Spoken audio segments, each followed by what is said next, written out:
हम लोगों का बातचीत और एक ही व्यू है हम लोगों का, सबको मिलकर के आगे बढ़ना है सबको। पहली तस्वीर लालू यादव की दिखा रहे हैं।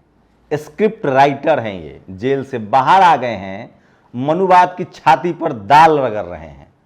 स्क्रिप्ट लिख दिया है कि 2024 में क्या होगा। दूसरी तस्वीर नीतीश कुमार की शरद यादव के साथ, मंडल मसीहा अपने राजनीतिक गुरु से मिल रहे हैं। ये तीसरी तस्वीर है जेडीएस जनता दल सेकुलर कर्नाटक के नेता के साथ, देवगौड़ा साहब के लड़के हैं। अगर कांग्रेस और देवगौड़ा मिल गए तो बीजेपी का सुपरा साफ। चौथी तस्वीर अरविंद केजरीवाल के साथ। पंजाब और गुजरात में क्या होगा अंदाजा लगा लीजिए। और आखिरी तस्वीर नीतीश कुमार की, अपने आप में एक शख्सियत जो जानते हैं कि उनको करना क्या है। यह तस्वीर देखिए। नमस्कार, मैं शंभू कुमार सिंह और आप देख रहे हैं नेशनल दस्तक।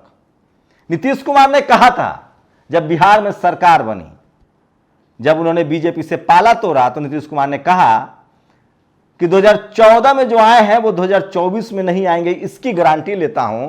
प्रधानमंत्री बनूंगा कि नहीं बनूंगा ये नहीं जानता हूं। मैं बिहार विधानसभा गया था, कुछ बहुजन समाज के विधायक जो बीजेपी में हैं, मंत्री हैं, उनसे बात हुई। मैंने पूछा कि देश की सबसे ताकतवर पार्टी पैसे के मामले में, देश की सबसे बड़ी पार्टी टेक्नोलॉजी के मामले में, देश की सबसे बड़ी पार्टी मीडिया के मामले में, लेकिन देश के सबसे कम जनाधार वाली पार्टी बीजेपी, आखिर नीतीश कुमार को इतना प्रश्रय क्यों देती है? क्या मजबूरी है आप लोगों की? क्या सोच है आरएसएस की?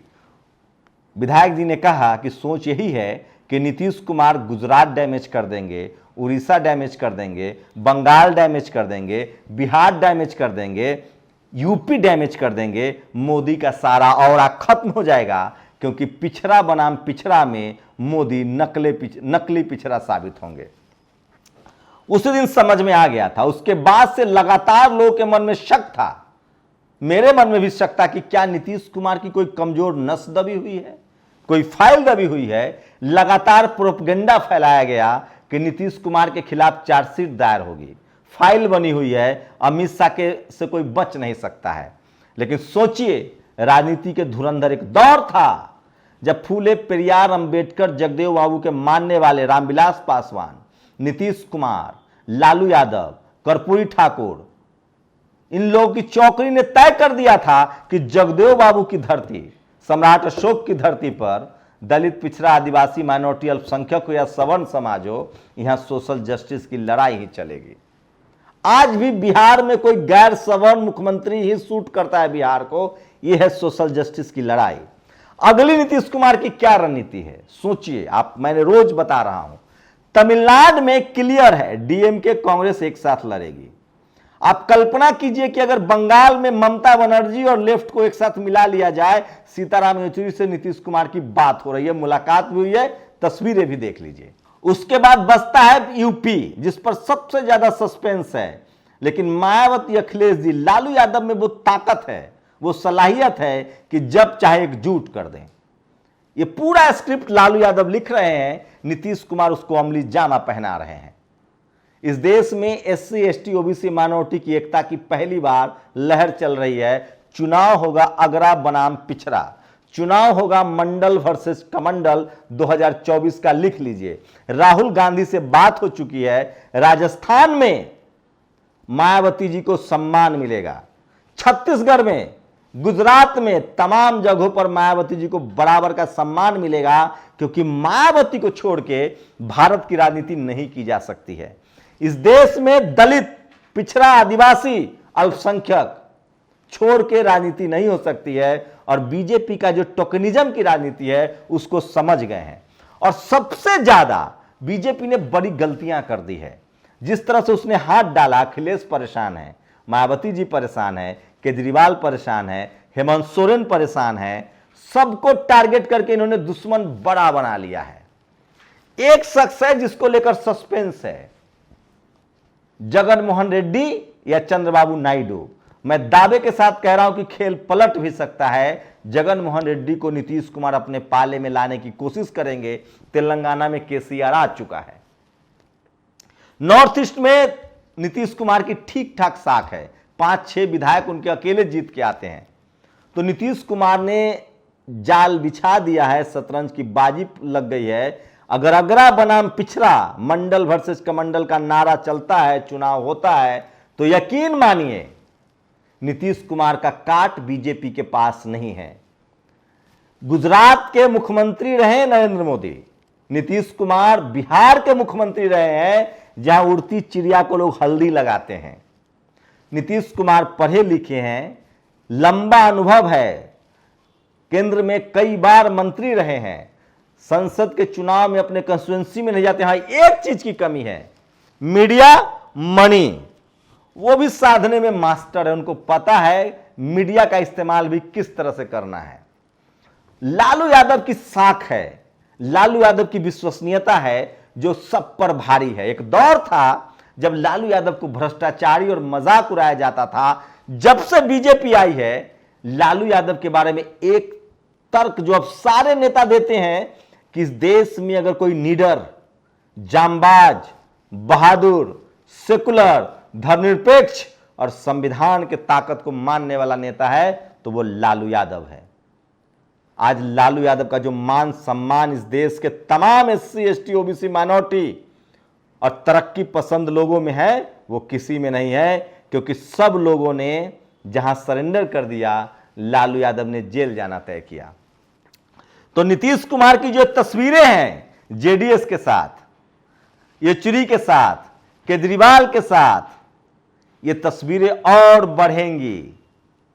ये तस्वीरें डीएमके के साथ, राहुल गांधी के साथ जो तस्वीरें हैं, ममता बनर्जी के साथ, यकीन मानिए प्रधानमंत्री कौन होगा ये तो नहीं पता, लेकिन इतना पता है कि जो 2014 में आया है वो 2024 में नहीं आएंगे। कुछ नहीं, नीतीश कुमार का टारगेट है कि 100 सीटें कम कर दी जाए। अगला उनकी मुलाकात नवीन पटनायक से होने वाली है, वो भी बड़े प्लेयर। तो 2 प्लेयर बच रहे हैं, नवीन पटनायक और जगन मोहन रेड्डी। और उम्मीद है कि नीतीश कुमार की जो छवि है, पिछड़ों में जो उनकी छवि है, बीजेपी को सबसे ज्यादा राजनीतिक नुकसान होने जा रहा है। मोर्चे पर टीवी अखबार को लगा दिया जाएगा। हो सकता है कि सीबीआई, ईडी, इनकम टैक्स छापे शुरू हो जाए, लेकिन एक बात तो तय मान लीजिए कि वो दौर गया जब दलित, पिछड़े, आदिवासी पर रेड होता था और उसका समाज उसको चोर मान लेता था। अब वो दौर आ गया है कि जिस पर रेड होता है लोग उसको ईमानदार का सर्टिफिकेट मान लेते हैं। अब जिसके घर सीबीआई, इनकम टैक्स, ईडी की जांच हुई, भाई साहब वो आदमी को समाज खरा सोना, 100% प्योर गोल्ड और सामाजिक आंदोलन का नेता मान लेता है, क्योंकि सामाजिक बहुजन आंदोलन बहुत आगे बढ़ चुका है, सबके पास सोशल मीडिया है। तो नीतीश कुमार ने नई इबारत लिखनी शुरू कर दी है। बीजेपी को पहला झटका गुजरात से लग सकता है, क्योंकि नीतीश कुमार के आगे पटेल नीतीश कुमार लिखा जाने लगा है, सरदार पटेल के वंशज माना जाने लगा है। और गुजरात में बिना पटेलों की राजनीति नहीं हो सकती है। और सबसे ज्यादा जो बीजेपी को नुकसान हो रहा है वो हो रहा है मीडिया की विश्वसनीयता। टेलीविजन अखबार की विश्वसनीयता खत्म हो चुकी है। जिस नेता का बुराई टेलीविजन अखबार करता है, जनता को लगता है कि भाई साहब ये नेता बहुत अच्छा है, क्योंकि मीडिया ने अपनी विश्वसनीयता खत्म कर ली है। तमाम इंस्टीट्यूशन, चुनाव आयोग, इनकम टैक्स, ईडी, सीएजी, इन्होंने अपनी विश्वसनीयता खत्म कर ली है और इस सब का फायदा नीतीश कुमार को मिल रहा है। एक बात तो मानना पड़ेगा साहब, राजनीति की समझ अगर किसी को है तो सम्राट अशोक की धरती पर पैदा होने वाला, चंद्रगुप्त के मौर्य के वंशज, सम्राट अशोक के अनुयायी, बुद्ध को मानने वाले नीतीश कुमार के पास है। कभी जाइए राजगीर, कभी जाइए नालंदा, कभी जाइए पटना, आपको चंद्रगुप्त मौर्य की तस्वीर मिलेगी।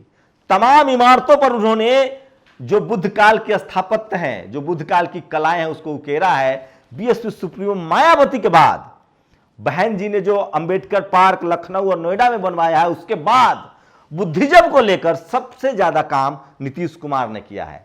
महिलाओं में एक बड़ी पकड़ है नीतीश कुमार की, चाहे वो शराबबंदी का मसला हो, लड़कियों को साइकिल देना हो। एक बिहार में नीतीश कुमार को आप इग्नोर ही नहीं कर सकते थे।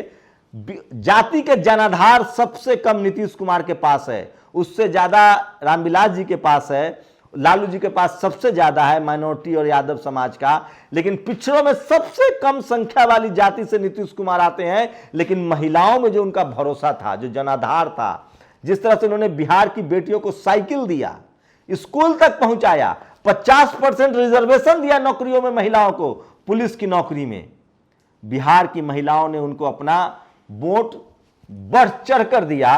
और नतीजा यह है कि नीतीश कुमार के बगैर बिहार की सरकार नहीं चली। यही रणनीति उनकी देश भर में होने वाली है। महिलाओं को साधा जाएगा, शराबबंदी का बड़ा ऐलान हो सकता है, उसके साथ ही महिलाओं को 50% रिजर्वेशन दिया जा सकता है, उसमें SC ST OBC माइनॉरिटी के महिलाओं को अलग से आरक्षण होगा। और पूरा चुनाव इस बार मंडल वर्सेस कमंडल होगा। और यकीन मानिए, राजबार बता रहा हूं, झारखंड में कांग्रेस DMK साथ लड़े, माफ कीजिए, कांग्रेस और JMM साथ लड़ेगी। यूपी आते आते चुनाव के समय अखिलेश और मायावती जी साथ लड़ेंगे। बिहार में खेल हो चुका है, नवीन पटनायक भी अपना क्रिस्टल क्लियर करेंगे, कांग्रेस उनके साथ भी खड़ी होगी छोटे भाई के रूप में, ताकि बीजेपी को मौका ना मिले। ममता बनर्जी और लेफ्ट ये सब मिल के लड़ेंगे। वही नहीं, दिल्ली, राजस्थान, छत्तीसगढ़, मध्य प्रदेश, पंजाब, गुजरात, सब जगह विपक्षी यूनिटी बनेगी। मैं इसीलिए कह रहा हूं कि नीतीश कुमार ने कह दिया है कि जो विपक्षी नेता एकजुट नहीं होते हैं, अपने स्वार्थ नहीं छोड़ेंगे, जनता उनको नहीं मानेगी। प्रधानमंत्री कौन होगा ये तो नहीं जानता, लेकिन जो 2014 में आए हैं वो 2024 में नहीं आएंगे, इसकी गारंटी लेता हूं। और यही वजह है कि लोगों, नीतीश कुमार ने अपने घोड़े खोल दिए है। स्क्रिप्ट सारा लालू यादव लिख रहे हैं और एक एक करके लोगों से मीटिंग हो रही है। और यह बात तय है कि अब media, judiciary, bureaucracy, college, university, सारे जगहों से बदलाव की बयार बहने लगी है। मैं फिर कह रहा हूं, इंदिरा गांधी को रथ को भी बिहार ने रोका था, राजीव गांधी के रथ को मान्यवर कांसी साहब ने रोका था, और हो सकता है कि मोदी रथ को नीतीश कुमार रोक दे। विपक्षी यूनिटी बनाने में किसी की सलाहियत है तो वो लालू यादव और नीतीश कुमार में वो दिखने लगा है। और ये तस्वीरें गवाह हैं कि नीतीश कुमार ने अपना कारवा बढ़ा दिया है। और 2024 में बीजेपी बनाम विपक्ष का चुनाव होगा, जिसमें मुद्दा होगा मंडल बनाम कमंडल, अगड़ा बनाम पिछड़ा। आप लोग अपनी प्रतिक्रिया जरूर दीजिए। शुक्रिया। नेशनल दस्तक की आपसे गुजारिश है कि अगर इसको बचाना चाहते हैं तो नेशनल दस्तक को सब्सक्राइब करने के लिए रेड कलर के सब्सक्राइब बटन को दबाएं, फिर बेल आइकन की घंटी दबाएं। नेशनल दस्तक को बचाने के लिए बहुत जरूरी है कि हर खबर को शेयर करें, लाइक करें, कमेंट जरूर करें।